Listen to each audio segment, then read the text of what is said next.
Halo semuanya, selamat datang kembali. Hari ini saya akan menunjukkan pengaturan tampilan yang harus diubah pada Vivo X300 dan Vivo X300 Pro Anda.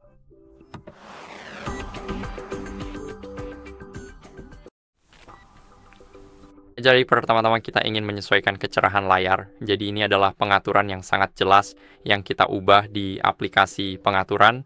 Lalu kita pergi ke kecerahan tampilan dan perlindungan mata. Di sini ada pengaturan kecerahan yang bisa diatur secara manual atau otomatis agar menyesuaikan cahaya di sekitar ponsel.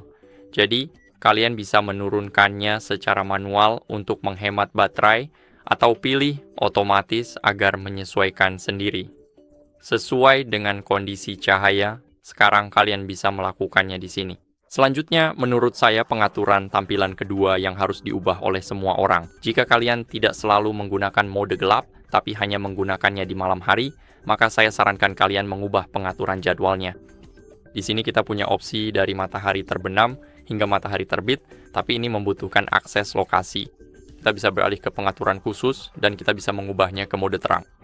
Misalnya, pada pukul 6.15 pagi, dan ini menggunakan format jam 24 jam, tapi ini pukul 11 malam.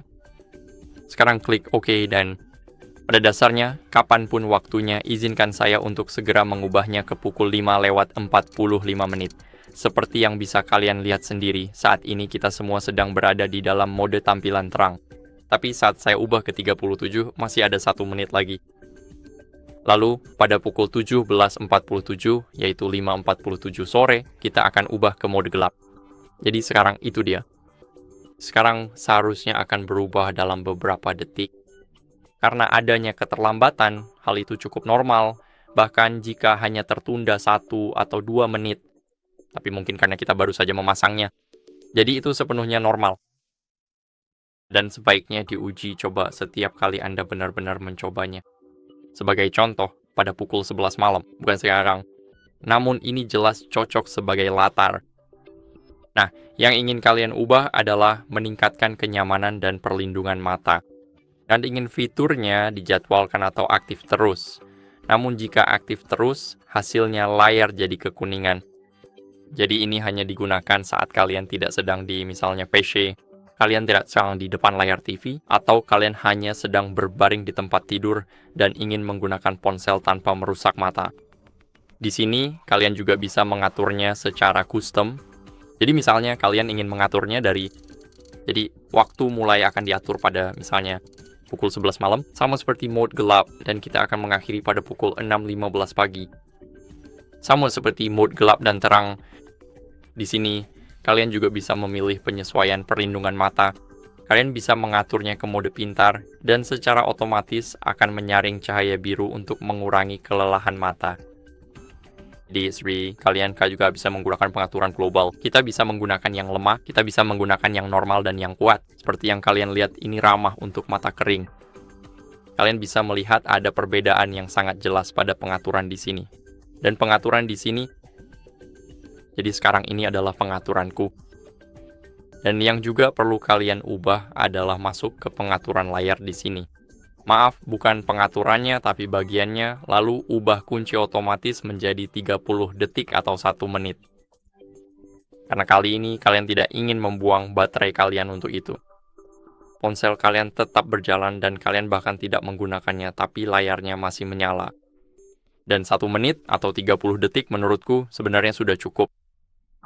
Jadi jika kalian lupa mengunci layar, maka layar akan terkunci otomatis setelah 1 menit atau 30 detik. Sekarang di sini kita punya pengatur layar tidur.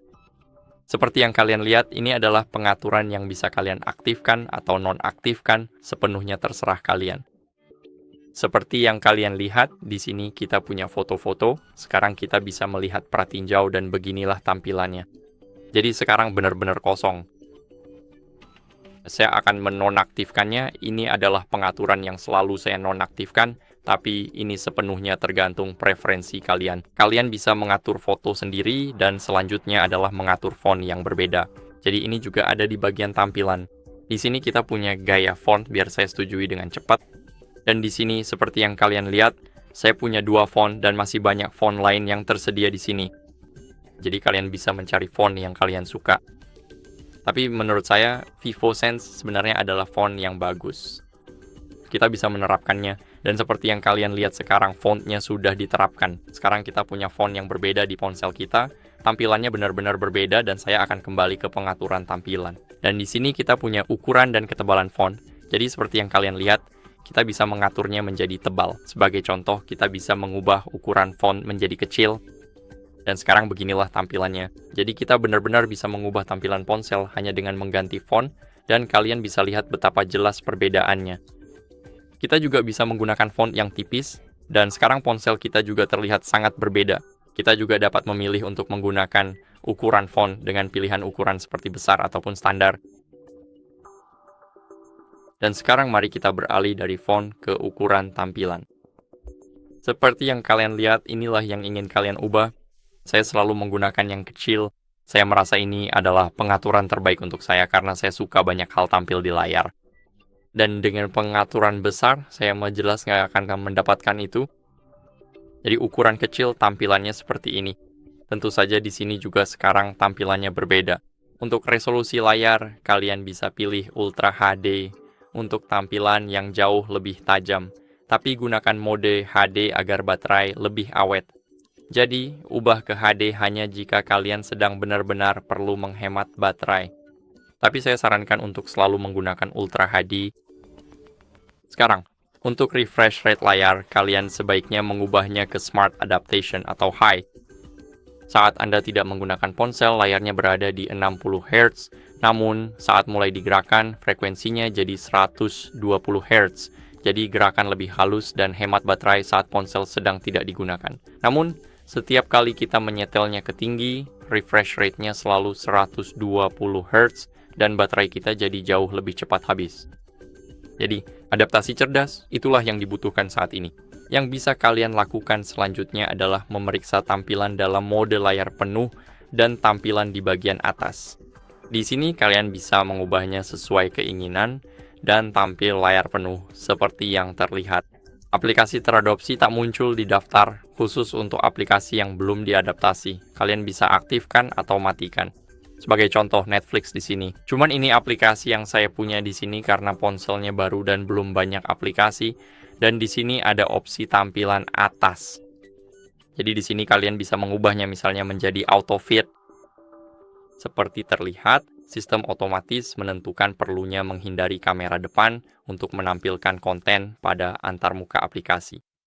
Di sini ada pilihan tampilkan dan sembunyikan kamera depan. Seperti terlihat, semuanya terserah pada kita, misalnya untuk YouTube. Jadi, setiap kali saya membuka aplikasi YouTube, sekarang mari kita klik izinkan dan klik terima semua. Ayo ubah setelan YouTube agar kamera depan tersembunyi. Seperti terlihat sekarang tampilannya beda banget. Ini perlu diubah untuk beberapa aplikasi karena tampilannya kurang pas. Bukan cuma di perangkat ini, di iOS pun pernah terjadi dan saya tidak bisa mengubahnya. Tapi di sini kalian bisa melakukannya. Jadi ini jelas lebih baik. Ponsel yang bisa dikustomisasi. Jadi yang perlu kalian lakukan selanjutnya adalah bersenang-senang dengan perangkat kalian karena kita sudah selesai.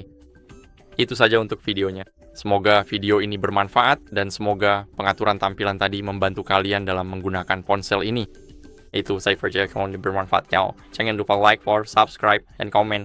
Sampai jumpa di video berikutnya.